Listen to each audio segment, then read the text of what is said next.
Pak, nanti anak saya kalau sudah masuk situ, masuk sini, lulus bisa jadi apa gitu. Maka saya jawab, di STIMIK itu karena dia kampus IT, Anda lulus bisa jadi apa saja gitu.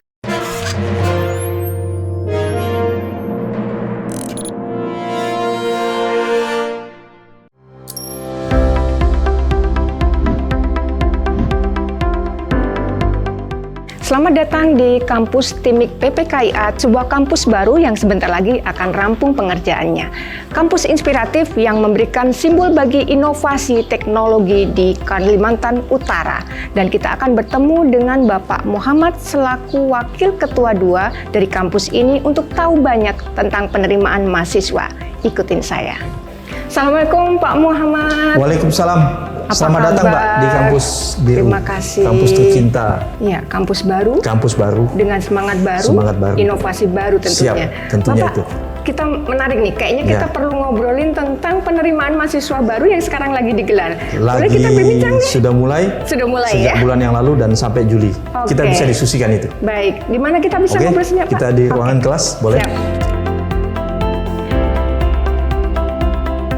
Karena ini salah satu ruang kelas yang biasa dipakai mahasiswa untuk perkuliahan. Nah, ini posisi di lantai 1. Kelas ini kapasitasnya bisa menampung sampai 50 mahasiswa. Ada berapa kelas seperti ini?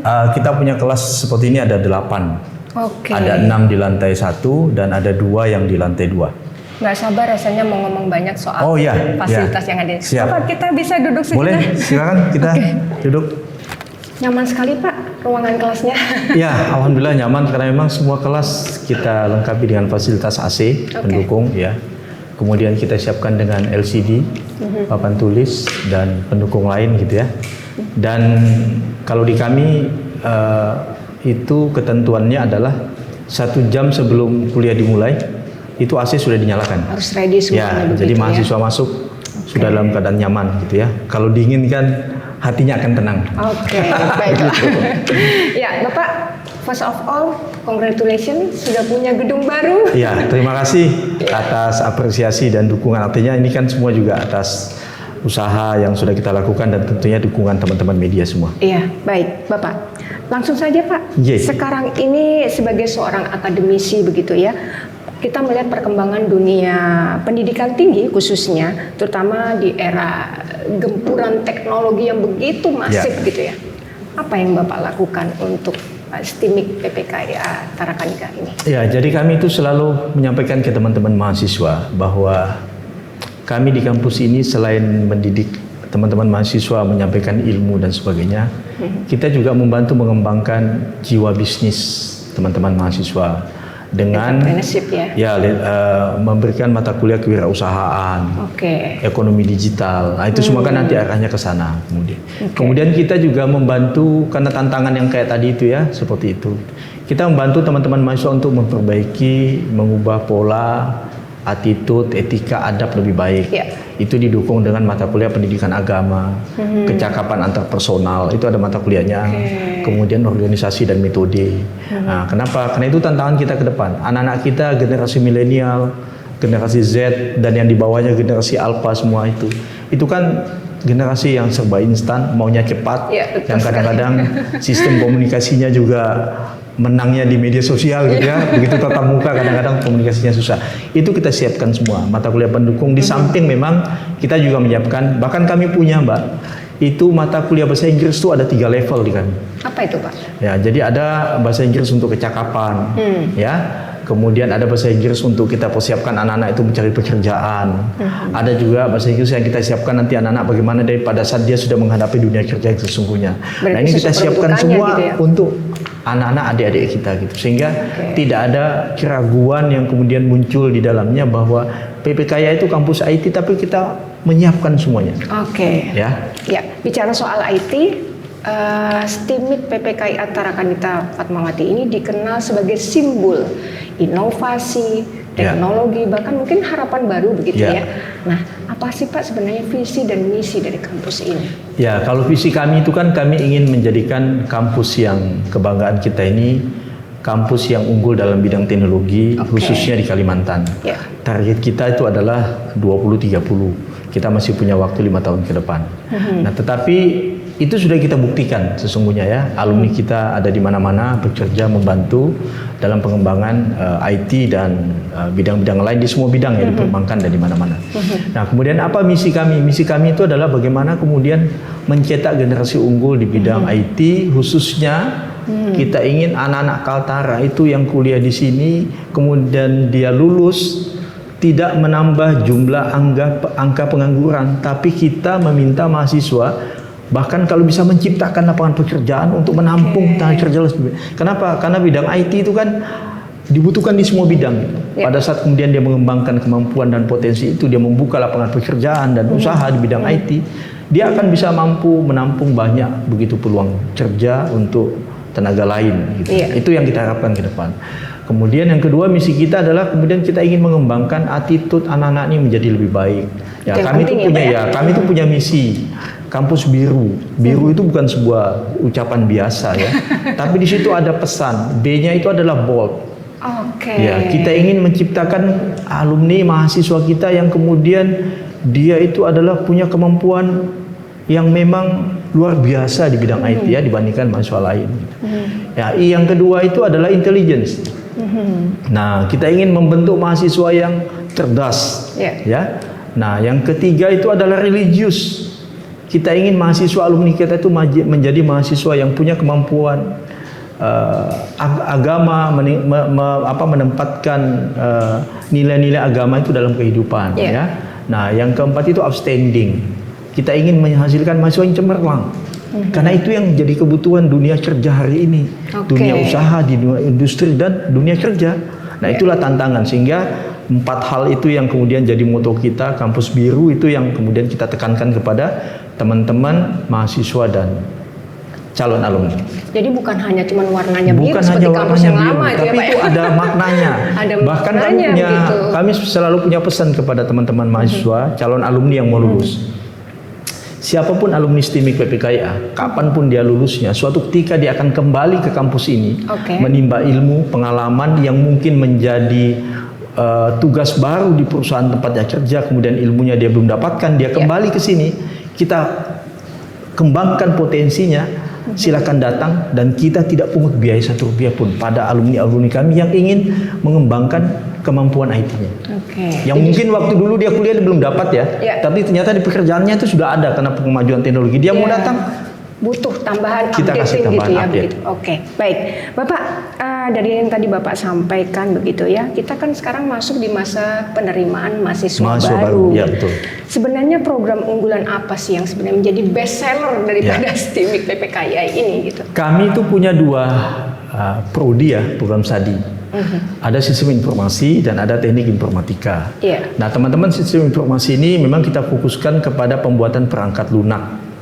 Ya, yang bahasa gampang lah supaya ini mudah dipahami oleh semua kita, pembuatan web, aplikasi handphone. Nanti kita bisa lihat di lab ya, di lab itu perangkatnya sudah kita siapkan semua. Kemudian nanti anak sistem informasi itu mainnya di data mining, ya, SPK, ya. Nah, kan sekarang kan zamannya SIM, sistem informasi manajemen, sistem informasi rumah sakit, sistem informasi perhotelan, pariwisata. Itu kita tekankan pada teman-teman di mahasiswa sistem informasi.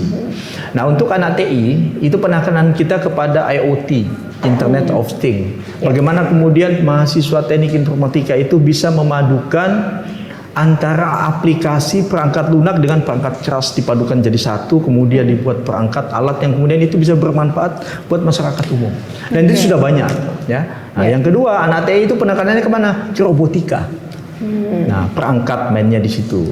Siapa yang bisa masuk di situ? Mahasiswa, mahasiswi, laki perempuan juga banyak yang ada di jurusan TI. Jadi TI tidak selalu teknik itu identik dengan laki-laki, perempuan juga banyak di situ gitu.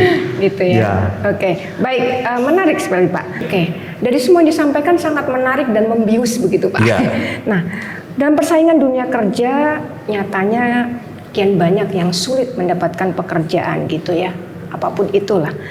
Garansi apa sih sebenarnya yang bisa ditawarkan oleh STIMIK PPKIA pada calon mahasiswa yang akhirnya saya memilih untuk berkuliah di kampus ini, Bapak? Pertama, yang ingin kami sampaikan bahwa kita menyiapkan kurikulum, menyiapkan mata kuliah yang mata kuliah itu up to date.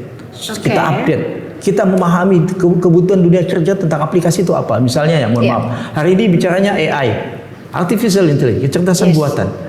Kami sudah mengajarkan mata kuliah itu sejak 5 tahun yang lalu.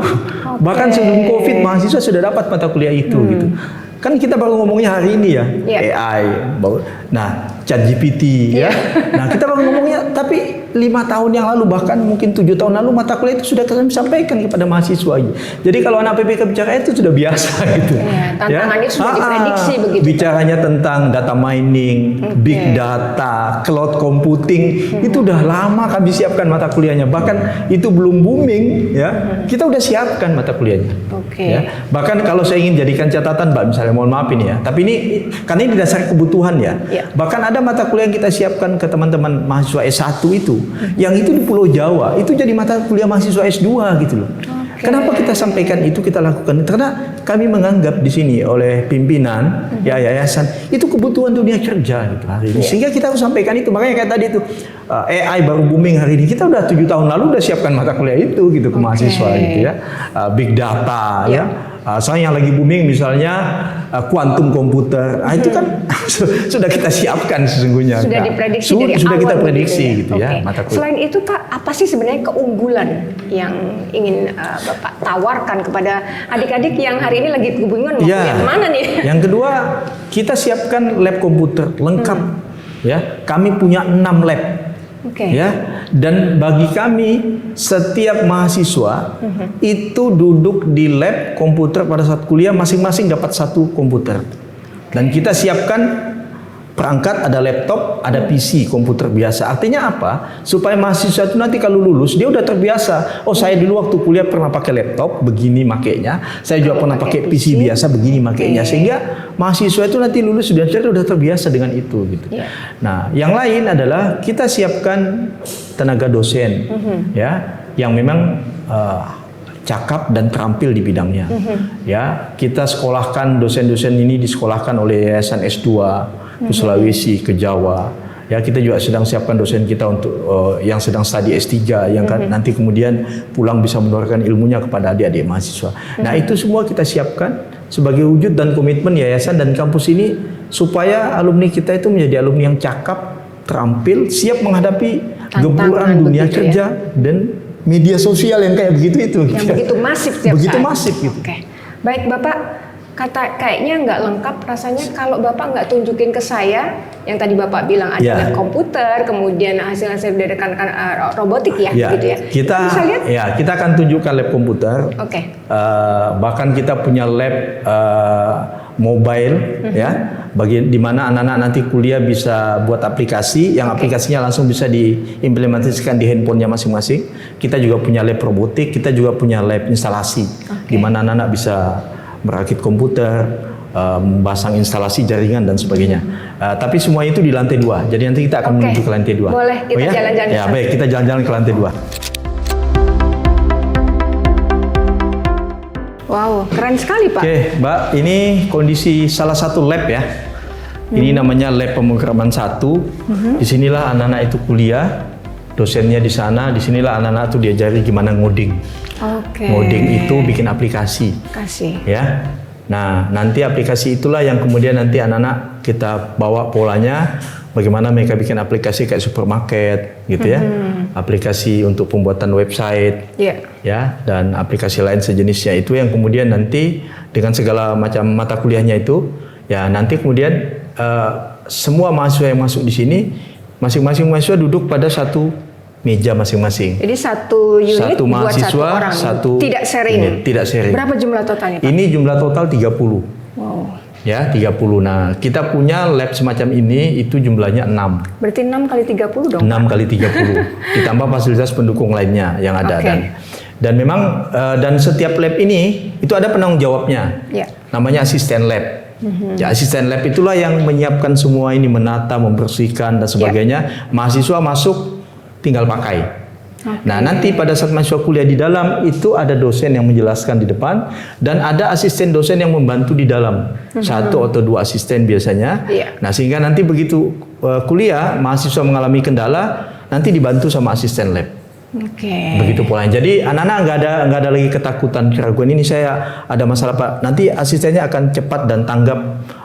Begitu melihat tanda-tanda mahasiswa mengalami kesulitan nanti dibantu. Dia akan bantu. Iya, dia akan bantu. Misalkan ada mahasiswa nih datang dari pelosok yang gaptek banget, bahkan saya dengar nggak bisa nyalain komputer nggak bisa nyalain, bahkan nggak bisa pegang mouse. Gitu ya. Nah, karena bagi kami prinsip kami itu adalah PPKIA itu wajib membuat anak yang tidak bisa jadi bisa. Kan kita jamin, insya Allah 3,5 tahun bisa lulus dan kita jamin dengan kualifikasi dan kompetensi yang baik. Apa yang bisa Bapak pamerkan ke saya terkait program yang tadi Bapak sebut? Ini salah satu laptop ya yang sedang digunakan oleh teman-teman. Nah, ini yang digunakan oleh Mas Husen, ini salah satu laptop yang bisa dipakai anak-anak untuk kuliah. Ada aplikasi apa di sini Mas Husen? Halo Mas, sorry ganggu ya. Ada aplikasi yang untuk mahasiswa belajar ngoding ya, apa visual ya? Ada Visual Studio Code, biasanya dipakai buat untuk pemrograman web. Ada juga Visual Studio, itu biasanya dipakai untuk pemrograman desktop, aplikasi untuk komputer. Ada juga untuk statistik, ya, IBM SPSS namanya untuk penggunaan statistika. Nah, untuk mahasiswa yang semester awal, kita juga ngajarin mereka Excel, ya, otomasi namanya, MS Word, bagaimana menggunakan aplikasi Excel dengan cepat dan praktis, pengenalan. MS Word itu ya mengetik surat dan sebagainya, bagaimana lebih cepat dan praktis. Selama ini kan orang taunya ngetik, tapi kan akibatnya kan lambat dia ngetiknya gitu ya. Nah, itu namanya mata kuliah kita di otomasi, dan otomasi kita itu bahkan ada 2 kali anak-anak itu dapat kuliah itu, yang kemudian kita siapkan anak-anak itu nanti lulus masuk kantor udah siap gitu loh. Apalagi di Tarakan ini kan banyak investasi masuk, otomatis banyak yang membutuhkan itu. Banyak butuhkan itu. Karena kita memahami bahwa itulah kebutuhan dunia kerja hari ini buat anak-anak gitu. Ya, di rumah sakit, di perbankan dan sebagainya, kita memahami kebutuhannya apa, aplikasinya apa, itu yang kita sampaikan ke anak-anak. Pak, kalau boleh tahu dari mana aja sih sebenarnya mahasiswa yang berkuliah di sini? Ya, mahasiswa kita itu 60-65% itu adalah anak Tarakan. Ya, sisanya itu anak dari kabupaten lain di sekeliling kita, Malinau, Nunukan, gitu ya. Kemudian Bulungan, KTT, ada yang juga dari Pulau Bunyu, Sebatik. Ada juga teman-teman dari Berau, Kaltim ya, Samarinda, Balikpapan. Ada juga yang sebagian 1-2 anak dari Sulawesi ya. Ada juga yang dari Nusa Tenggara dan sebagainya. Jadi bermacam-macam lah di sini ya, bermacam-macam etnis, agama yang kuliah di kampus kita, dan kita tidak membeda-bedakan dia. Kita anggap mahasiswa kita itu semuanya sama perlakuannya. Bapak, misalnya nih ada mahasiswa yang dari pedalaman tertentu gitu secara finansial, ekonomi keluarga mungkin tidak, kurang mampu dalam tanda petik. Apakah kampus juga memfasilitasi untuk beasiswa dalam tanda petik begitu, Pak? Ya, kita memfasilitasi tentunya beasiswa, karena bagi kami kalau ada anak mau sekolah tidak boleh ada halangan dia tidak bisa sekolah hanya karena masalah biaya. Kita bantu dengan beasiswa. Kita ada beasiswa yang KIP kuliah namanya, yang dari kementerian itu ya. Kemudian kita juga membantu memfasilitasi anak-anak untuk mendapatkan beasiswa bantuan pendidikan yang di provinsi itu ya. Kemudian juga kita bantu fasilitasi untuk beasiswa atau dana stimulan yang disiapkan di kabupaten kota. Kan biasa kabupaten-kabupaten itu kan ada beasiswa khusus tuh. Kemudian kita juga fasilitasi dengan beasiswa yayasan. Dan yang paling menarik, Mbak, yang perlu saya sampaikan, di STIMIK itu ada namanya BKK. Apa itu, Pak? BKK itu bursa kerja khusus. Yang kita dapat izin resmi dari Kementerian Dinas Tenaga Kerja, yang kita itu di sini juga membantu menyalurkan tenaga kerja baik mahasiswa atau alumni kepada mitra PPKIA yang selama ini membutuhkan alumni atau mahasiswa kita untuk bekerja. Jadi sudah tergaransi begitu ya? Bahkan kita itu setiap minggu itu dapat informasi ada lowongan pekerjaan. Langsung kita distribusikan, kita carikan. Kalau dia butuh alumni, kita hubungi alumni kita yang butuh pekerjaan. Kan ada alumni itu yang sudah kerja, tapi dia kadang titip pesan, Pak, nanti kalau ada lowongan saya mau ya Pak. Kenapa? Dia mau pindah ke tempat lain gitu. Atau memang yang statusnya mahasiswa, yang dia kadang-kadang titip pesan ke kami, Pak, saya mahasiswa malam, saya butuh kerjaan kalau pagi. Kita fasilitasi.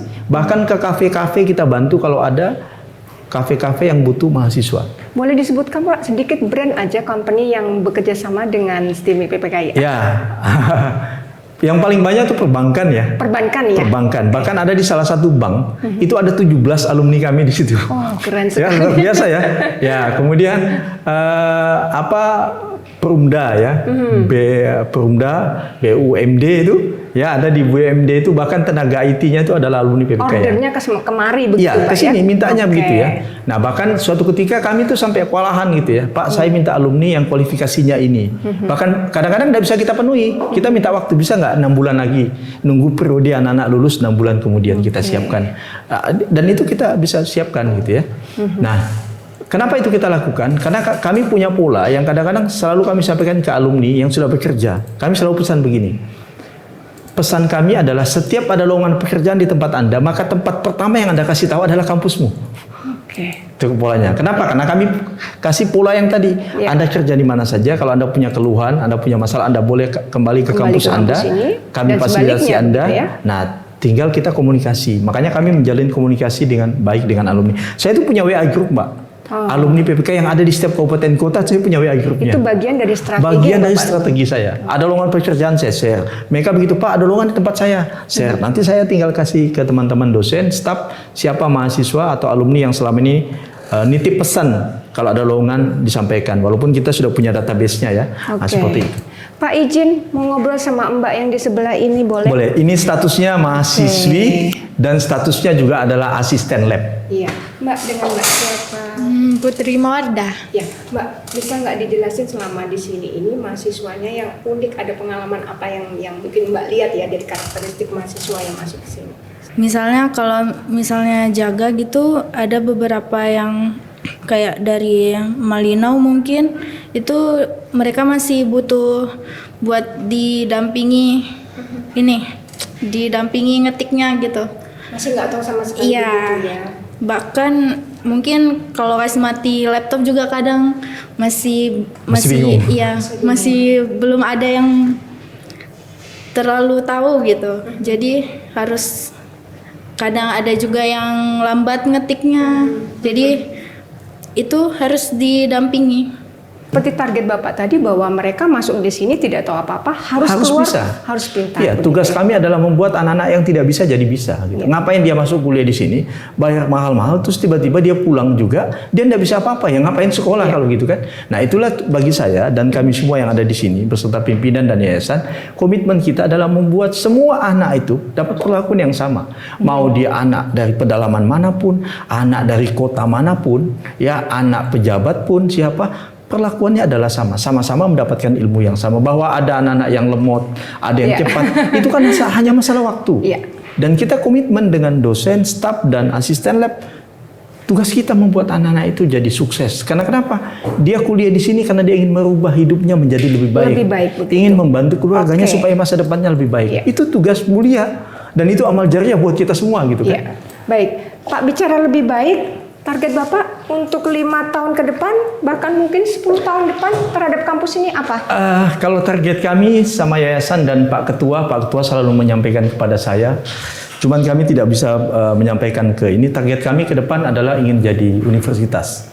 Oke. Ya, universitas dengan membuka prodi dan jurusan lain gitu ya. Yang tentunya nanti yang nanti basisnya teknologi lah. Tentunya itu kita lakukan juga bertahap ya, penyiapan SDM, sarana pendukung, termasuk yang komitmen kita ya, kita harus siapkan gedung ini dengan maksimal sehingga nanti semua pelayanan kita juga bisa lebih baik. Pak, dari semua yang ada di sini ada yang menarik. Saya lihat ada pojok podcast. Nah ini apa Pak Muhammad? Saya tadi menjelaskan di bawah ya di kelas di lantai 1 tadi tentang mata kuliah kecakapan antarpersonal. Jadi salah satu ending mata kuliah kecakapan itu adalah kami melatih mahasiswa untuk bicara di depan publik, di depan umum. Siapa hostnya di situ? Ya, hostnya nanti bisa saya, bisa dosennya, dan yang kita hadirkan adalah semua mahasiswa yang ambil mata kuliah kecakapan itu wajib bisa ngomong di situ, dan kita siaran langsung pakai channel YouTube-nya PPKIA dan media sosial yang kita punya, dan nanti mahasiswa menonton hasilnya dan dia bisa nilai ini saya sudah baik ngomongnya apa enggak, ya komunikasi saya sudah baik apa tidak, dan nanti akan dinilai oleh dosennya. Dari situlah kemudian kita melatih anak-anak kita juga untuk tampil ke depan publik. Ya, biasanya kalau orang-orang teknik itu pinter kerja tapi ngomong nggak bisa. Ngomongnya agak. Ini salah satu solusi sebagai public speaking yang Bapak bina di samping sini. Memang tugas-tugas kuliah yang lain ya, yang mewajibkan mahasiswa tampil di depan kelas, presentasi, mahasiswa yang ke lapangan, mahasiswa magang dan sebagainya itu. Ini salah satu pola kita untuk melatih anak-anak kita supaya dia cakap dan terampil ngomong di depan publik. Oke, bisa dicoba sedikit nggak sih Pak? Dengan saya, Pak Mu, dalam acara ngeteh, ngobrol tentang teknologi bersama Pak Mu di kampus Biru STIMIK PPKIA Tarakanita Ramawati. Dan teman-teman sekalian, mahasiswa, Bapak Ibu semua, saya kedatangan tamu spesial kali ini. Ya, ini juga sahabat lama saya, teman lama saya, Mbak Rina. Beliau ini adalah tokoh media. Selamat datang Mbak di podcast saya. Keren.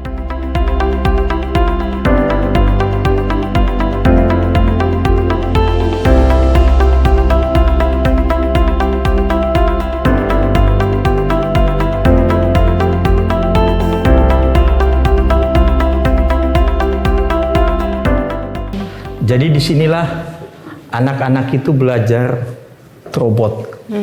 Ya, ini mahasiswa khusus yang jurusan teknik informatika. Nah, inilah robotnya, contohnya robot edukasi. Ya, kami menyebutnya ini robot Lego. Inilah yang mahasiswa pelajari. Dan inilah perangkat-perangkat komponen yang juga disampaikan kepada adik-adik mahasiswa pada saat kuliah. Iya. Kalau nggak salah kapan hari juga beberapa kali menang dapat kita kan juara gitu, Pak, ya? Kita pernah juara nasional robotik ya, juara 2 nasional lomba robot tingkat nasional, dan kita pernah 6 kali juara 1 robot tingkat regional Pamasuka. 6 kali. Ya, Papua, Maluku, Sulawesi dan Kalimantan 6 kali. Kenapa sekarang tidak? Karena sudah tidak dilombakan lagi. Ya, kalau dilombakan lagi kami ikut lagi. Tapi nah, sekarang yang banyak dilombakan itu adalah aplikasi. Nah, jadi kami tiap tahun itu mengikutkan mahasiswa untuk lomba aplikasi, dan kemarin tahun lalu kami menang juara 1 desain aplikasi mahasiswa STIMIK PPKIA di tingkat nasional. Oke. Bapak, STIMIK identik dengan yang namanya teknologi gitu ya. Kemudian seperti tadi Bapak singgung bahwa perkembangan AI begitu masif sekali gitu ya. Bahkan nggak pakai skripsi sekarang Pak ya. Tapi kami masih pakai. Masih pakai ya Pak. Pakai. Nah, bagaimana strategi khusus gitu ya? Bahkan ada yang selalu nggak usah kuliah, dia belajar dari AI aja udah selesai gitu. Apa yang dilakukan oleh STIMIK? Ya, tentunya kami menghadapi tantangan itu berat sekali bebannya gitu ya. Nah, sehingga bagaimana pola kita menghadapi itu ya kita siapkan semua perangkat pendukung ya.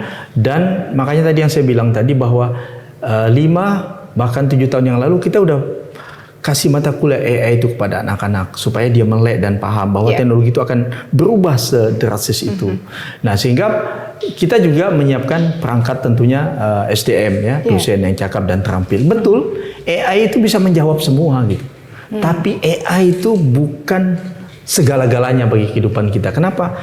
AI itu kan tidak bicara etika, tidak bicara adab. Dan besok kita bekerja, yang ditanyakan juga bukan AI. Pasti yang ditanya adalah ijazah, kompetensimu sampai di mana, dan sejauh mana kamu bisa menggunakan teknologi AI itu. Nah, itulah yang kita kasih kompetensi kepada anak-anak, bahwa dia harus mampu memahami konsep AI, dia harus mampu memahami implementasinya AI itu dalam kehidupannya. Kan AI sudah masuk ke hampir semua lini kehidupan ya, ke pertahanan dia masuk, pertanian dia masuk, dunia pendidikan dia masuk ya, bahkan dunia pertanian, perikanan, bahkan dunia kesehatan AI sudah masuk gitu. Nah, itulah yang kemudian kita sampaikan ke anak-anak, ini tantangan ke depan buat Anda, sehingga Anda harus siap. Jangan sampai besok pekerjaan semua diganti AI, kita nggak ngapa-ngapain gitu. Nah, sehingga kita harus menyiapkan itu dengan masif kepada adik-adik mahasiswa yang ada di sini. Ya, di era teknologi yang semakin masif ini tadi Pak, sebenarnya jurusan apa sih yang paling diminati oleh adik-adik kita? Kalau di STIMIK memang yang paling banyak itu adalah di sistem informasi ya. Kalau di teknik informatika tuh artinya kalau dibagi jumlahnya memang lebih banyak ke situ. Kenapa? Karena memang anak-anak TI itu dia bermainnya dengan alat dan perangkat. Oke. Nah, sehingga biasanya yang punya basic kuliah atau SMA dulu, SMK, pengetahuan tentang teknik-teknik sedikit, maka mereka akan masuk ke sini. Yang kadang-kadang yang tidak punya kemampuan itu, tidak punya basic itu dia takut gitu. Padahal di kami semuanya kami siapkan mulai nol dari awal. Mau mau dia di SMA jurusan apapun, masuk ke TI pun kita siapkan, bahkan dari nol kita siapkan. Jadi tidak ngerti menjadi mengerti. Oke. Saya tiba-tiba teringat nih Pak, banyak sekarang adik-adik kita itu kadang-kadang bingung ngambil jurusan apa. Ya. Kemudian mereka dipaksa dalam tanda petik oleh para orang tuanya untuk masuk ke jurusan yang sebenarnya dia tidak berminat. Dia tidak berminat. Bukan passion saya gitu. Ya. Apa yang dilakukan dan apa komentar Bapak tentang hal itu? Jadi makanya biasanya anak-anak masuk sini, apalagi kalau dibawa oleh orang tuanya, dia nanya, Pak, anak saya cocoknya masuk jurusan apa? Kita jelaskan. Menurut mereka. Iya. Kalau sistem informasi itu begini, kalau teknik informatika begini. Dan selalu banyak pertanyaan kan begini, Pak, nanti anak saya kalau sudah masuk situ, masuk sini, lulus bisa jadi apa gitu? Maka saya jawab, di STIMIK itu karena dia kampus IT, Anda lulus bisa jadi apa saja gitu. Anda bisa masuk bekerja di dunia mana saja. Kenapa? Karena tidak ada satupun bidang pekerjaan hari ini di hadapan kita yang tidak butuh teknologi. Bahkan Anda bisa mengembangkan potensi Anda bisa jadi pengusaha dengan kemampuan yang Anda punya yang sudah kita siapkan saat Anda kuliah. Iya. Oke. Ngomong tentang prestasi tadi, itu juga mestinya jadi bagian daya tarik gitu ya buat calon-calon mahasiswa. Selain pernah menang di juara robotik dan sebagainya, apa aja Pak prestasi yang sudah pernah diraih oleh STIMIK?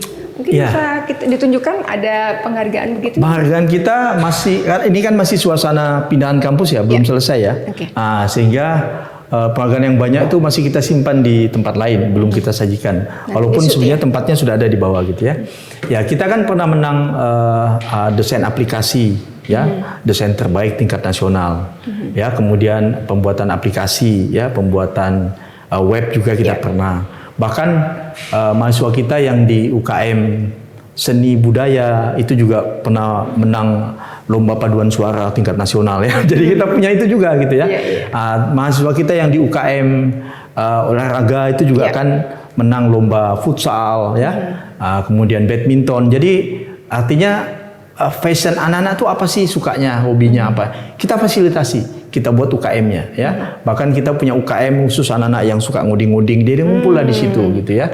Kita siapkan. Kita punya UKM USB namanya, UKM seni budaya. Ngumpul anak-anak yang suka seni dan budaya gitu ya, yang suka paduan suara, yang suka nari, kita kumpulin di situ anak-anaknya supaya nanti dia bisa mengembangkan potensinya. Karena bagi STIMIK PPKIA tidak semata-mata kampus IT yang mainnya terus di IT gitu ya. Tapi kita minta anak-anak fashionnya apa sih, hobinya apa. Pak, saya sukanya badminton, ayo kita main badminton. Wadain begitu. Kita wadain. Bahkan kami sering main badminton itu setiap minggu ya, setiap pekan sekali itu main antara dosen, staf dengan alumni. Bahkan dengan mahasiswa. Kenapa? Itulah pola kami untuk kemudian berdiskusi dengan anak-anak untuk memahami potensi yang ada di dalam dirinya. Karena ada mahasiswa itu dia tidak mau ngomong kan. Begitu di forum itu dia begitu nanti di lapangan kita sambil main dengan dia, lepas itu dia ngomong, sudah ini anak-anak potensinya ini. Nah, itulah yang kami bawa ke kampus, kita diskusi dengan dosen, staf, ini mahasiswa kita begini, ayo kita siapkan dia. Karena kita juga punya kebanggaan gitu ya. Misalnya mahasiswa kita tanya, Dek, nanti lulus dari STIMIK kita jadi apa? Saya mau jadi kepala desa, Pak. Nah, bangga juga kita kan, ternyata di kabupaten mana kita punya alumni jadi kepala desa gitu. Nah, kita siapkan dia, Dek, kalau kepala desa itu kamu harus begini dan kita kawal dia. Nah, sesuai itu yang kita lakukan. Oke, Bapak mungkin ada pesan-pesan buat adik-adik kita, calon-calon mahasiswa yang masih ragu gitu ya untuk memilih kampus atau memilih jurusan, kira-kira tipsnya apa nih Pak Muhammad? Ya, baik. Kuliah itu bisa di mana saja. Boleh di mana saja, ya. Tapi kata kuncinya adalah apakah tempat kita masuk studi itu sesuai dengan cita-cita dan keinginan saya? Ya, karena setiap kita kan punya cita-cita dan keinginan. Dan yang tidak boleh kita lupakan, ini pesan orang tua nih ya. Orang tua tuh kadang-kadang anaknya baru kuliah setahun dia sudah tanya, Nas, kapan lulus gitu. Karena kenapa? Dia pingin anaknya dapat pekerjaan. Sehingga kata kuncinya juga adalah kuliah di mana yang kemudian kalau lulus mudah dapat pekerjaan. Nah, kami itu bahkan anak-anak belum lulus baru kuliah setahun 2 tahun kita udah fasilitasi untuk dia mendapatkan pekerjaan. Nah, jadi yang perlu disiapkan adik-adik mahasiswa yang mau kuliah itu, calon-calon mahasiswa itu adalah Anda hobinya apa, sukanya apa. Yang kedua, carilah bidang yang kalau kemudian Anda lulus, Anda mudah dapat pekerjaan. Supaya tidak menambah beban pemerintah dengan tingginya angka pengangguran tadi itu kan. Itu. Nah, makanya kami di STIMIK PPK sebagai kampus IT tentunya menerima siapa saja yang akan masuk ke sini, termasuk teman-teman yang lulus pakai C itu ya. Nah, jangan ada keraguan, kita akan terima karena itu sudah pengakuan ya. Tidak ada masalah dan Anda kita bina di sini mulai nol ya. Anda tidak bisa sama sekali sampai dengan nanti Anda jadi bisa. Itu kata kunci karena kalau zaman kita kuliah dulu, kita kan tidak tahu. Orang tua mintanya ke situ ya, ke situlah kita kan.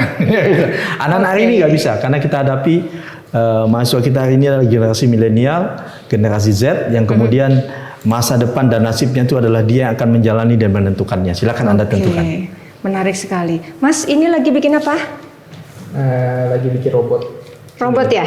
Coba bisa dioperatorin sedikit gitu. Ini robot apa namanya? Robot apa? Robot Lego.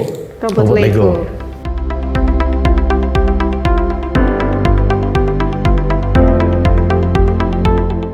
Bapak, jika Bapak saya minta untuk menggambarkan satu kata untuk kampus biru ini apa? Satu kata untuk kampus biru, cerdas. Terima kasih undangannya dan sudah ngobrol panjang lebar tentang kampus biru yang begitu inspiratif. Mudah-mudahan target Bapak untuk mencerdaskan anak bangsa, khususnya Kaltara, bisa segera terwujud. Saya juga terima kasih atas kunjungannya pada kesempatan ini. Dan jangan kapok datang ke sini ya. Beginilah, tapi insya Allah saya jamin nanti ketika datang lagi pasti akan ada perubahan. Insya Allah nanti kita akan datang setelah kampusnya rampung. Ya, rampung. Dan nanti siap-siap ya, nanti saya undang di podcast saya. Oke, siap. Terima kasih Pak. Oke, makasih atas kunjungannya. Sehat selalu, sukses untuk kita semua. Baik. Ya pemirsa, demikian tadi obrolan saya dengan Bapak Muhammad selaku Wakil Ketua 2 STIMIK PPKIA Tarakanita Rahmawati. Dan kali ini kampus ini tidak hanya sebagai tempat kuliah, namun juga tempat lahirnya masa depan. Saya Rina Chandra, terima kasih telah menyaksikan Lensa Publik di Ekuator TV. Teruslah belajar, teruslah bermimpi, dan wujudkan masa depanmu sekarang.